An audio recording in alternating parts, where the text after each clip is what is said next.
আসসালামু আলাইকুম এভরিওয়ান। কার কার ভালো ভালো বয়ফ্রেন্ড আছে টাকাওয়ালা? এই আপুর পিছনে 20-30 লাখ টাকা বয়ফ্রেন্ড খরচ করে ফেলাইছে, যার ইনকাম 20-30 কোটি টাকা। তো অনেক টাকাওয়ালা ছেলেরা বান্ধবীদেরকে অনেক ভালোবাসে, অনেক টাকা পয়সা দেয়। আমি তো অবাক, আই এম তো অবাক। যাদের যাদের এরকম আর পয়সাওয়ালা বড় লোক বয়ফ্রেন্ড আছে, তাদেরকে আমি সামনে বাড়ার জন্য আহ্বান জানাচ্ছি। প্রতি মাসে 30 লক্ষ টাকা আপনার পিছনে খরচ করেছে।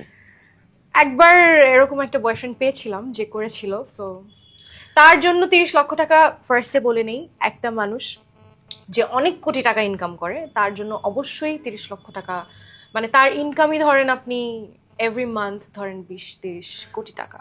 সো ওর কাছে তো একটা গার্লফ্রেন্ডের পিছনে 20-30 লাখ টাকা স্পেন্ড করা মানে তো খুব একটা বেশি কিন্তু কিছু না, কারণ সে তো ওর ইনকাম সোর্সটা তো অনেক বেশি।